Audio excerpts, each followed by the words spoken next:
அனைவருக்கும் வணக்கம். இன்னைக்கு நம்ம தமிழ்ல ரீசெண்டா ரிலீஸ் ஆயிருக்கக்கூடிய உன் பார்வையில் அப்படின்ற ஒரு சூப்பரான சஸ்பென்ஸ் படத்தை பத்தி தான் இந்த வீடியோல பார்க்க போறோம். ஸோ வீடியோக்குள்ள போறதுக்கு முன்னாடி இந்த படத்தோட வல்லனை பத்தி சொல்லணும் அப்படின்னா, ட்வின் சிஸ்டரா இருக்க 2 பேர், அதாவது அக்கா தங்கச்சி. அதுல தங்கச்சி மர்மமான முறையில இறந்து போறாங்க. அக்காவுக்கு சந்தேகமா இருக்கு. போலீஸ்காரங்க கிட்ட கொண்டு போகும்போது அவங்க தேடி பாக்குறாங்க, இது ஒரு சூசைட் தான் அப்படின்ற மாதிரி முடிவு பண்றாங்க. ஆனா இவங்களுக்கும் என்னமோ ஒன்று உறுத்திக்கிட்டே இருக்கு. இதுக்கு பின்னாடி ஏதோ ஒன்று இருக்கு அப்படின்ற மாதிரி தேட ஆரம்பிக்கிறாங்க. அப்போ அவங்களுக்கு பல அதிர்ச்சிகளும் நிறைய ட்விஸ்ட் அண்ட் டர்ன்ஸும் கிடைக்குது. அதெல்லாம் என்னென்ன அப்படின்றத நாம இந்த படம் பார்த்து தெரிஞ்சுக்கலாமா? இந்த படத்தோட ஸ்டார்டிங் சீன்ல ஹீரோயினான பவ்யா அப்படின்றவங்கள தான் காமிக்கிறாங்க. இவங்களுக்கு ஒரு விருது வழங்கணும் அப்படின்றதுக்காக நிறைய மக்கள் முன்னாடி ஒரு ஈவெண்ட் மாதிரி அரேஞ்ச் பண்ணியிருக்காங்க. ஆனா அந்த ஈவெண்ட்ல இவங்க கலந்துகிட்டே இருக்கும்போது இவங்களோட கணவர் கிட்ட இருந்து போன் வருது, நான் அங்கதான் வந்துகிட்டு இருக்கேன் அப்படின்ற மாதிரி சொல்ல, அதே சமயத்துல இன்னொரு பக்கம், அதாவது வேற ஒரு இடத்துல இவங்களோட ட்வின் சிஸ்டரான திவ்யா அப்படின்ற ஒரு கேரக்டர் காமிக்கிறாங்க. அவங்களுக்கு கண்ணு தெரியாது போல வீட்டுல யாரோ ஒரு மர்ம நபர் இருந்துகிட்டு இருக்காரு. இவங்களை பயமுறுத்திக்கிட்டே இருக்க, இவங்க என்ன பண்றதுன்னு தெரியாம, நீ இங்கதான் இருக்கன்னு எனக்கு தெரியும், ஒழுங்கு மரியாதையா முன்னாடி வந்துடு அப்படின்ற மாதிரி கத்திக்கிட்டே இருக்க, யாரும் வர்றதா தெரியல, பயந்து போறாங்க. தன்னோட அக்கா இருக்காங்க இல்லையா, அவங்களுக்கு கால் பண்ணி பேசலான்னு ட்ரை பண்ண, அவங்க ஒரு முக்கியமான ஃபங்க்ஷன்ல உட்காந்துக்கிட்டு இருக்காங்க. இருந்தாலும் பரவாயில்ல அப்படின்ற மாதிரி தங்கச்சியோட கால் எடுத்து பேசலான்னு ட்ரை பண்ண, ஒண்ணுமே கேட்கல, கால் கட் ஆயிடுது. இதனால பயந்து போறாங்க. என்ன பண்ணலாம், அங்க போய் பார்த்துட்டு வந்துடலாமா அப்படின்ற மாதிரி யோசிக்கிற அந்த சமயத்துலதான் இவங்கள ஸ்டேஜுக்கு கூப்பிடுறாங்க. வேற வழி இல்லாம இவங்க ஸ்டேஜ் மேல ஏற அந்த சமயத்துல இந்த சைடு அவங்களோட தங்கச்சி கிட்ட போக ஆரம்பிக்குது. மர்மமான நபர் ஒருத்தர் உலாத்திக்கிட்டு இருக்காரு அப்படின்ற மாதிரி இருக்கு இல்லையா, அந்த நபர் வெளியே வர்ற மாதிரி தெரியல.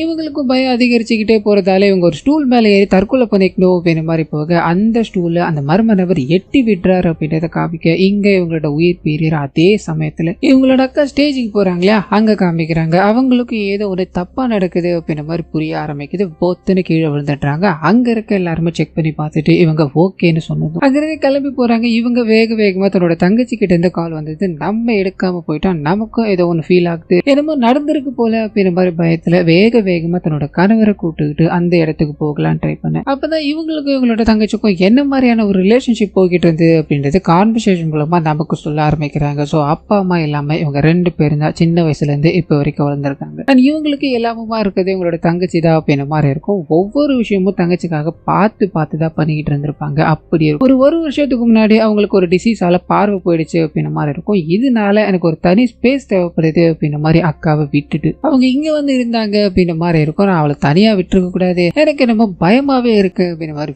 வேகமா அந்த வீட்டுக்கு போய் ஃபுல்லா செக் பண்ணி பார்க்கும்போது அங்க இறந்து போன நிலையில, அதாவது தூக்கிட்ட நிலையில இவங்களோட தங்கச்சி இருக்கிறத பாக்குறாங்க. ஒண்ணுமே பேச முடியல, பயங்கரமா கதறி அழ ஆரம்பிக்கிறாங்க. அப்படியே கட் பண்ண போலீஸ்காரங்களாம் வந்து அந்த பாடியை கைப்பற்றாங்க. ஃபுல்லா செக் பண்ணி பாக்குறாங்க, எந்த எவிடன்ஸுமே கிடைக்கல. இவங்க ஒரு மாதிரி சூசைட் பண்ணிக்கிட்ட மாதிரி தான் போய் முடியுது. இதனால இது ஓபன் செட் கேஸ் தான் அப்படின்ற மாதிரி போலீஸ்காரங்க எந்த கேஸை முடிக்கலான்னு போக இவங்களுக்கு சுத்தமா நம்பிக்கையே இல்லை. அவ எப்படி சூசைட் பண்ணிப்பா, அவ ஆபரேஷனுக்கு தயாரா தான் இருந்தா, டோனர் கிடைச்சாங்க அப்படின்னா ஆபரேஷன் பண்ணதுக்கு எல்லா வேலைகளும் நடந்துகிட்டு தான் இருந்தது. அப்படி இருக்கும்போது அவ சூசைட் பண்ணிக்கிட்டா, டிப்ரெஷனால பண்ணிக்கிட்டா அப்படின்றத எங்களால ஏத்துக்க முடியாது. இந்த கேஸை நீங்க விசாரிச்சுதான் ஆகணும் அப்படின்ற மாதிரி சொல்ல, அங்க இருக்க யாருக்குமே இது பெருசா தெரியல. அம்மா எல்லா எவிடன்ஸுமே அவங்க சூசைட் பண்ணிக்கிட்டாங்க அப்படின்ற மாதிரி தான் போய் முடியுது. இதனால எங்களால ஒண்ணும் பண்ண முடியாது, உங்களோட சிஸ்டர் இறந்து போயிட்டாங்க அப்படின்றதுக்காக நீங்க இப்படி யோசிக்கிறது நார்மல் தான், எல்லாமே போக சரியாயிடும் அப்படின்ற மாதிரி சொல்லிட்டு அவங்களுக்கு இறுதி சடங்கெல்லாம் நடக்கிற மாதிரி காமிக்கிறாங்க. இந்த விஷயங்கள் எல்லாத்தையும் இவங்க பார்த்து கண் கலங்கிட்டே இருக்கும்போது பக்கத்து வீட்டுக்காரர், அதாவது இவங்களோட தங்கச்சியோட பக்கத்து வீட்டுக்காரர் அப்படின்ற மாதிரி இருக்கும். எனக்கு ஒரு 12 வயசுல ஒரு பொண்ணு இருக்கு,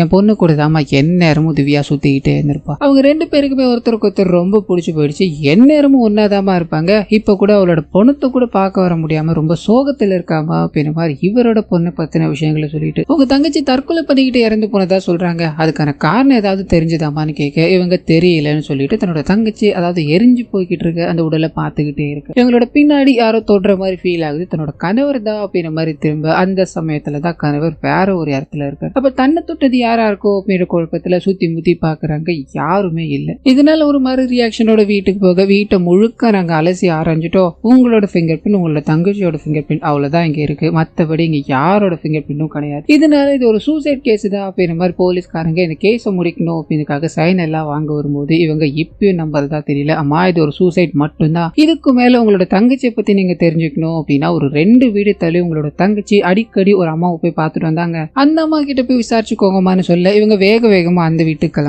கிளம்புற அந்த கேப்ல இவங்களோட கணவர் இருப்பார் இல்லையா, அவர்கிட்ட போலீஸ்காரங்க அங்க போனாலும் அவங்களுக்கு ஒன்னும் கிடைக்க போறது கிடையாது, நீங்க எவ்வளவு சீக்கிரம் அந்த விஷயங்களை சொல்றீங்களோ அவ்வளவு சீக்கிரம் உங்களோட மனைவிக்கு நல்லது அப்படின்ற மாதிரி இவர்கிட்ட சொல்ல ஒரு மாதிரி மாதிரி யோசிக்கிறார். ஸோ இது மூலமாவே இவங்க ஏதோ ஒரு மறைக்கிறாங்க அப்படின்றது நமக்கு இங்க காமிச்சிட்டு அப்படியே கட் பண்ணி ஒரு வயசான லேடியை போய் சதிக்கணும் அப்படின்ற மாதிரி ஹீரோயின் போறாங்க இல்லையா, அங்க காமிக்கிறாங்க. அந்த லேடிக்கும் கண் பார்வை கிடையாது. இதனால ஹீரோயின் அவங்க கிட்ட பேச ஆரம்பிக்க அப்பதான் ஒரு வருஷத்துக்கு முன்னாடி வரைக்கும் திவ்யா என் கூட தான் ரொம்ப க்ளோஸா இருந்தா, அதுக்கப்புறம் அவளுக்கு நிறைய ஃப்ரெண்ட்ஸ் கிடைச்சிட்டாங்க. அதுல இருந்து என் கூட அவ பேசுறது கிடையாதுன்னு சொல்ல இவங்களுக்கு குழப்பமா இருக்கு. புது நண்பர்களா அவங்க எங்க இருந்து வந்தாங்கன்னு கேட்கும்போது ஒரு இன்ஸ்டிடியூட் மாதிரி இருக்கு, இந்த கண் தெரியாதவங்களா இருக்காங்க இல்லையா, அவங்கள கேர் பண்ணி பாத்துக்கிற இடம் தான் அது. ஸோ அந்த இடத்துல இவங்களோட ஃப்ரெண்ட்ஸ் இருந்தாங்க அப்படின்ற மாதிரி தெரிய ஆரம்பிக்க அங்க போகிறாங்க. அங்க நிறைய கண் தெரியாத குழந்தைகள் அந்த இறந்து போன பொண்ணு, அதாவது திவ்யா இருக்காங்களே, அவங்களோட போட்டோ வச்சு ப்ரே பண்ணிக்கிட்டு இருக்காங்க. இவங்க பேசணும்னு போனவங்க மௌனமா இருக்காங்க. இவங்க வந்தது தெரியாம அங்க இருக்க ஒரு சிலர் இறந்து போன அந்த பொண்ணை பத்தி பேச ஆரம்பிக்கிறாங்க. அது மூலமா இவங்களுக்கு அவங்களுக்கு ஒரு பாய் ஃப்ரெண்ட் இருந்தா அப்படின்ற விஷயம் தெரிய ஆரம்பிக்குது. ரெண்டு பேரும் சேர்ந்து ஒரு பர்டிகுலர் ஹோட்டல்ல ஒரு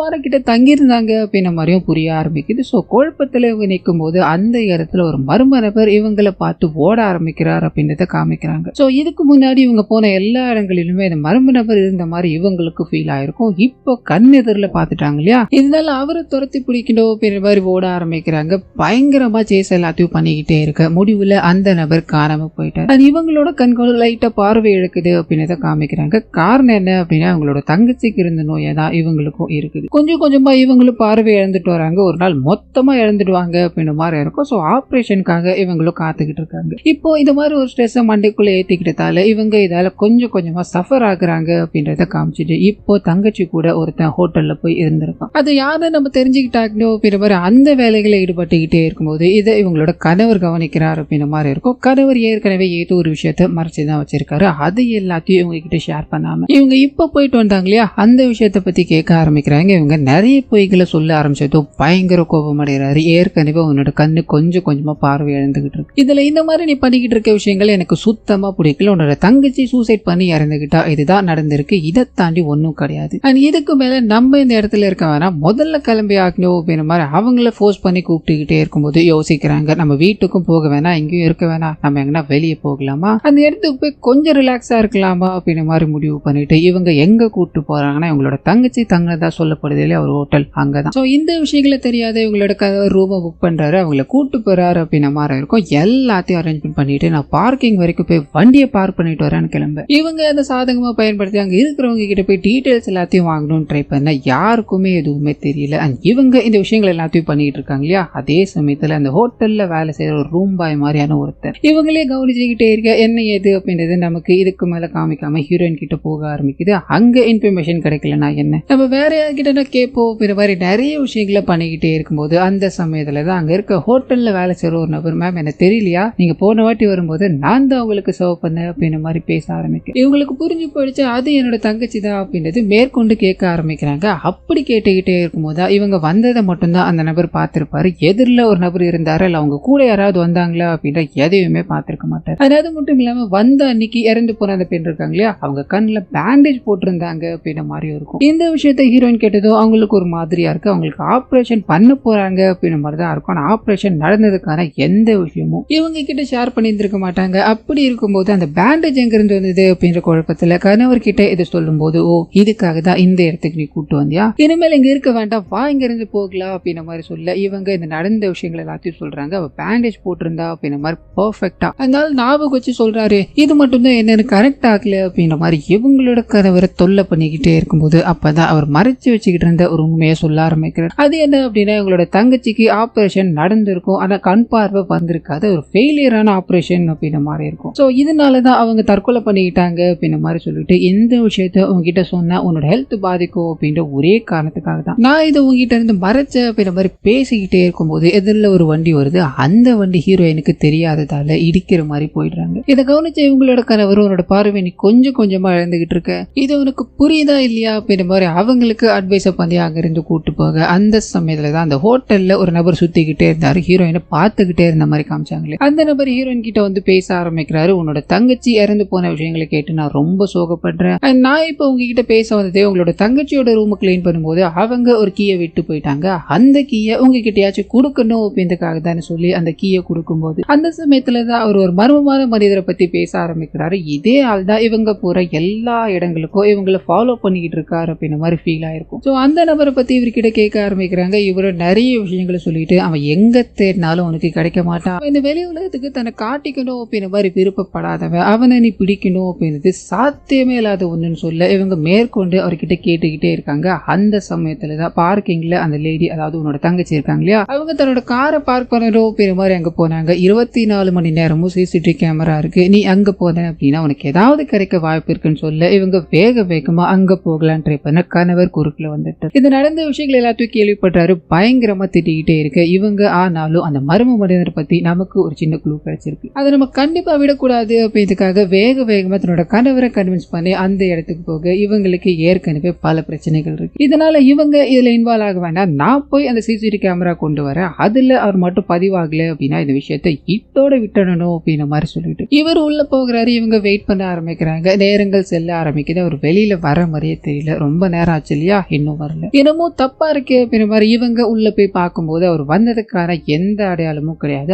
அங்க இருக்க நபரை விசாரிக்கும் போது அவர் இந்த சிசிடிவி கேமரா வேணும் அப்படின்ற மாதிரி வந்தாரு. ஏதோ ஒரு விஷயத்த பார்த்துட்டு இங்க இருந்து வேகமா கிளம்பி போனாரு. போய் ரொம்ப நேரம் ஆச்சுன்னு சொல்ல இவங்களுக்கு பக்குன்னு இருக்கு, போன மனுஷன் வரலையே அப்படின்ற மாதிரி அந்த ஃபுட்டேஜை இவங்க பார்க்கலாம் ட்ரை பண்ண அந்த சமயத்துல தான் ஒரு மர்ம நபரால அந்த இடம் ஃபுல்லா கரண்ட் கட் ஆக்கப்படுது அப்படின்ற மாதிரி இருக்கும். கரண்ட் கட் ஆன உடனே இவங்களுக்கு உதவுன ஒரு வயசானவர் இருக்காரு. அவர் இந்த கரண்ட் பாக்ஸ் எல்லாம் செக் பண்ணணும்னு போக அங்க சாக்கடிச்சு இறந்து போறாரு அப்படின்னு காமிச்சு இந்த சைடு ஹீரோயின் கிட்ட போக ஆரம்பிக்குது. அவங்க கரண்ட் இல்லாததால கொஞ்சம் பார்வை இழந்தவங்க தான் இல்லையா, தன்னோட அரைகுற பார்வையோட சுத்தி முத்தி தேடிக்கிட்டே இருக்கும்போது கரண்ட் வர ஆரம்பிக்குது. ஹார்ட் டிஸ்க் மொத்தமா யாரோ ஒரு மர்ம நபர் தூக்கிட்டு போயிட்டார் அப்படின்றது தெரிய ஆரம்பிக்குது. சோ பயந்து போறாங்க, என்னமோ நடக்குது அப்படின்ற மாதிரி மொத்த இடத்தையும் செக் பண்ணி பார்க்கும்போது இவங்களுக்கு இது நேரம் வரைக்கும் ஹெல்ப் பண்ண அந்த நபர் இறந்து போய் கிடக்கிறார் அப்படின்றது தெரிய ஆரம்பிக்குது. சோ இது எல்லாத்தையுமே ஏதோ ஒரு மர்ம நபர் தான் பிளான் பண்ணிக்கிட்டு இருக்காரு.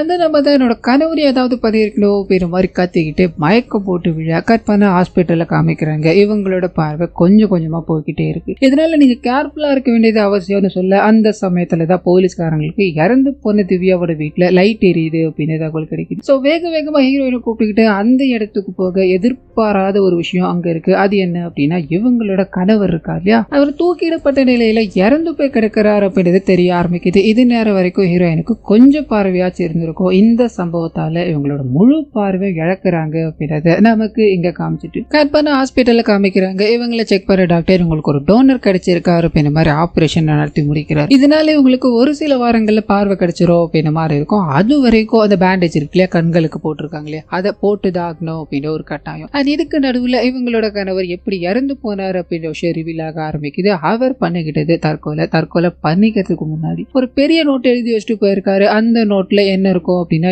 இவங்களோட தங்கச்சிக்கும் இவங்களோட கணவருக்கும் அஃபேர் இருந்திருக்கு. அது இவங்களோட தங்கச்சி அவர் தான் கேர் பண்ணி பாத்துக்கிட்டு இருந்தார் அப்படின்ற மாதிரியோ நிறைய இடங்களுக்கு அவங்க ஒன்னா போய் சுத்தி இருக்காங்க. இந்த விஷயம் இவங்களுக்கு தெரிஞ்சது அப்படின்னா பயங்கரமா உடஞ்சு போயிடுவாங்க. இதனாலதான் அந்த சிசிடிவி கேமரா வாங்கணும் அப்படின்ற மாதிரி போன மனுஷன் என்ன பண்ணலாம்னு யோசிச்சிருக்காரு. தன்னோட மனைவிக்கு எப்படியா இருந்தாலும் உண்மை தெரிய போகுது அப்படின்ற ஒரு கட்டாயத்துல இந்த நோட் எழுதி வச்சுட்டு தற்கொலை பண்ணிக்கிட்டு இறந்து போயிட்டார் அப்படின்ற மாதிரி இருக்கும். சோ இதனால இவங்க சோகப்படுறாங்க. தன்னோட கணவரோட முகத்தை கடைசியா பார்க்கணும் அப்படின்ற மாதிரி ஆசைப்படுறாங்க. இதனால இவங்களோட பார்வை இன்னும் கொஞ்ச நாள்ல வந்துடும் இல்லையா, அது வரைக்கும் ஹாஸ்பிட்டல்ல அவரோட உடல் இருக்கட்டும் அப்படின்ற மாதிரி சொல்லிட்டு வீட்டுக்கு போறாங்க. வீட்டுல போய் தங்க ஆரம்பிக்கிறாங்க. அந்த சமயத்துலதான் இவங்களை பாத்துக்கணும் அப்படின்ற மாதிரி ஒரு கேர்டேக்கர் உள்ள என்ட்ராக ஆரம்பிக்கிறாரு. அவரோட முகத்தை இங்க நமக்கு காமிக்கல, ஆனா அவரோட பேர் அஜய் அப்படின்ற மாதிரி மட்டும் மென்ஷன் பண்றாரு. அவங்க கூட முதல்ல இவர் பழக ஆரம்பிக்க நாட்கள் போக போக நெருக்கமாயிடுறாங்க. அவங்களோட கணவர் கூட இருக்க ஒரு கம்ஃபர்டபுள் இவர் கூட ஃபீல் பண்ண ஆரம்பிக்கிறாங்க. நிறைய விஷயங்கள் நடக்க ஆரம்பிக்குது. ரெண்டு பேரும் செம்ம க்ளோஸ் ஆயிடுறாங்க. அந்த சமயத்துலதான் ஒரு நாள் அஜய் தன்னோட வேலைகள் எல்லாத்தையும் முடிச்சுட்டு அவரோட வீட்டுக்கு போக இவங்க தனிமையில படுத்து தூங்க ஆரம்பிக்கிறாங்க.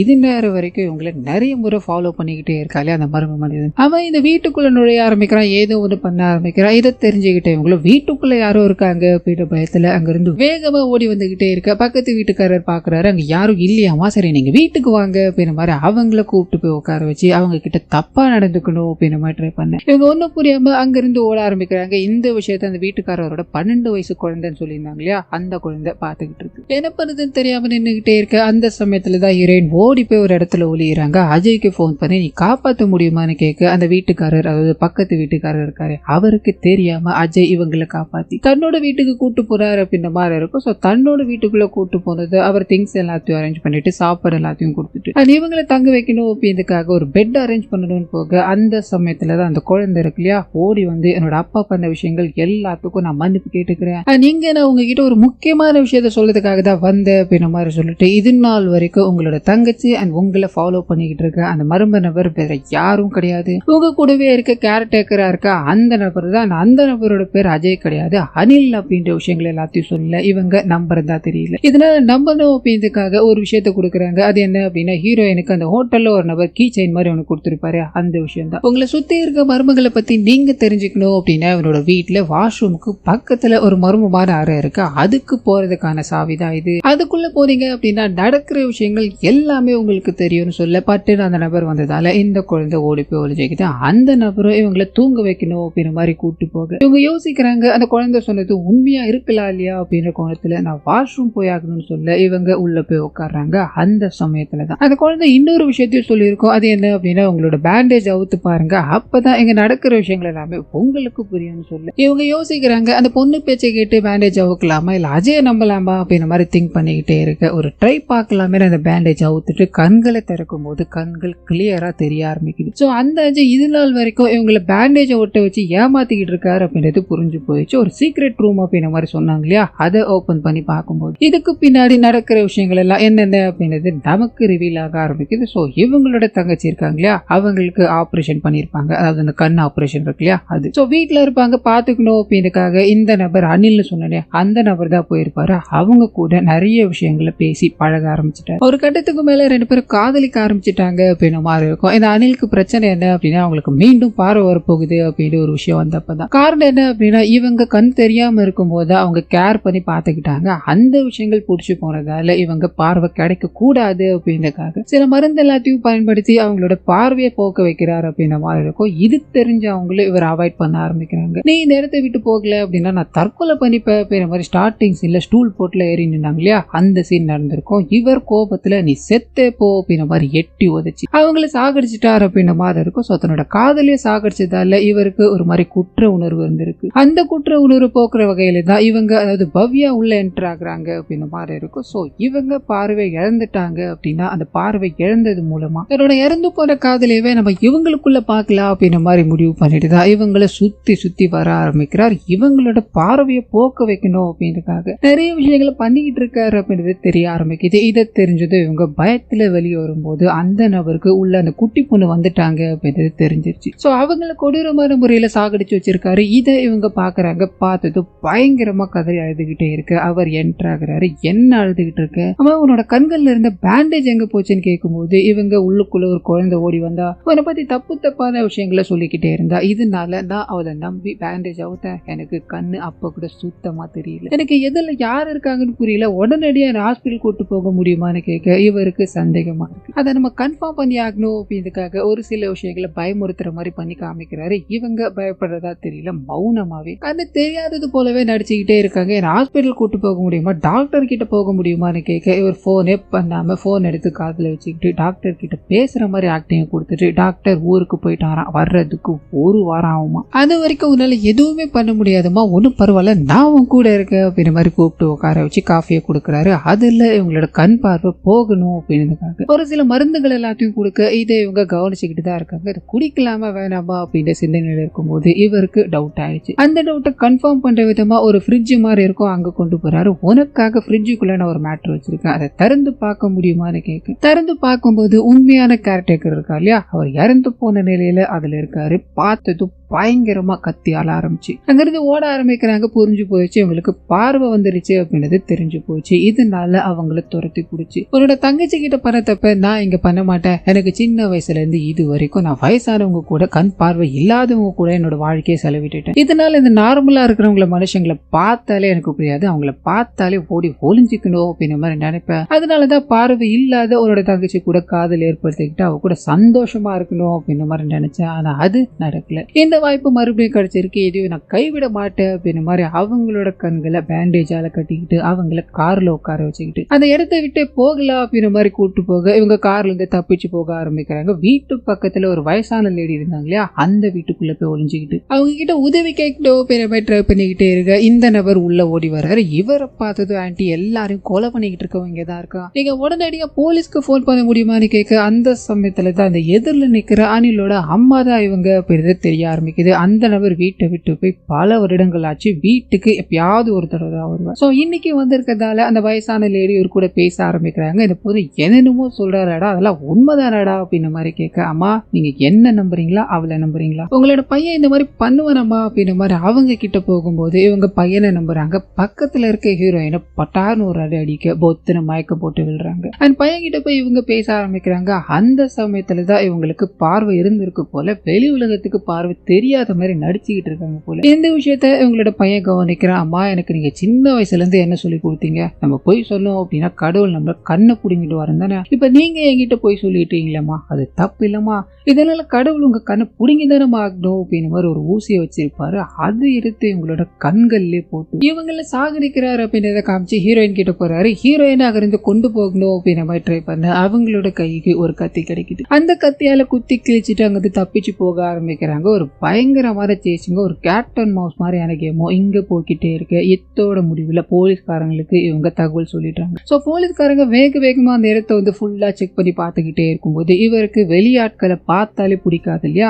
இவர் எப்பயுமே இருட்டுல இருக்கணும் அப்படின்னு மாதிரி ஒரு ஃபீல் செட் உடையாள். இதனால அவங்கள பார்த்தது ஓடி ஒளிய ஆரம்பிக்கிறாரு. போலீஸ்காரங்க இவரை கைது பண்ணணும் அப்படின்ற மாதிரி கிட்ட நெருங்கிக்கிட்டே இருக்கும்போது இவருக்கு தெரிஞ்சு போயிடுச்சு நம்ம மாட்டிப்போம் அப்படின்றது. இதுக்கு மேல இந்த இடத்துல இருக்க வேண்டாம் அப்படின்ற மாதிரி இவரோட காதல் விஷயங்கள் எல்லாத்தையும் நினைச்சுக்கிட்டு கழுத்தை எடுத்துக்கிட்டு அந்த இடத்துல இறந்து போக அப்படியே கட் பண்ண ஒரு சில நாட்கள் கழிச்சு ஹீரோயினோட கண்ணை செக் பண்ணி பாக்குறாங்க. இந்த ஆபரேஷன் உங்களுக்கு சக்சஸ்ஃபுல்லா இல்ல அப்படின்றது இவங்களோட பார்வையை இவங்க மறுபடியும் இழந்துட்டாங்க அப்படின்றது தெரிய ஆரம்பிக்குது. இதனால இவங்க சோகமா இருக்கும்போது கடைசியா இவங்களோட கணவரை பார்க்கணும் அப்படின்ற ஒரு ஆசை இருக்கு இல்லையா, அங்க போறாங்க. கணவரோட டெட் பாடியை தொட்டு பார்த்துக்கிட்டே இருக்கும்போது கணவரோட கண்களை காணும். இதை பத்தி அவங்க கிட்ட கேட்கும்போது உங்களோட கணவர் அவங்களோட கண்ணை உங்களுக்காக தான் தானம் பண்ணியிருக்காங்க அப்படின்ற விஷயத்த சொல்ல, சோ கணவரோட கண்களோட தான் இவங்களுக்கு ஆபரேஷன் நடந்தது அப்படின்றது. அது அப்படி நடந்து இவங்களுக்கு பார்வை கிடைக்கல அப்படின்ற விஷயம் தெரிய ஆரம்பிக்குது. இதனால கதறி அழ ஆரம்பிக்கிறாங்க. இவங்களுக்கு இப்போ இன்னொரு ஆபரேஷன் பண்ணாங்க அப்படின்னா பார்வை கிடைக்கும், ஆனா அது வேற ஒரு கண்ணு வச்சுதான் பண்ண முடியும். இந்த விஷயத்த இவங்க வேண்டாம் அப்படின்ற மாதிரி மறுக்கிறாங்க. கணவரை இழந்துட்டு கணவரோட கண்களோடையாச்சு நான் வாழ்ந்துட்டு போறேன், அவர் கூட இருந்த மெமரிஸை இந்த கண்களா நான் எடுத்துக்கிறேன் அப்படின்ற மாதிரி இவங்க ஆபரேஷன் பண்ணாம என்னோட கணவரன் தன்னோட தங்கச்சியை நினைச்சுக்கிட்டு அங்கிருந்து கிளம்ப ஆரம்பிக்க இந்த படத்தை இத்தோட முடிக்கிறாங்க. ஸோ கண்டிப்பா இந்த படமும் என்னோட வாய்ஸ் உங்களுக்கு பிடிச்சிருக்கோ அப்படின்ற மாதிரி நம்புறேன். இந்த வீடியோல ஏதாவது நிறைய குறைகள் இருந்தது அப்படின்னா அதை மறந்துடாம கமெண்ட்ஸ்ல பதிவிடுங்க.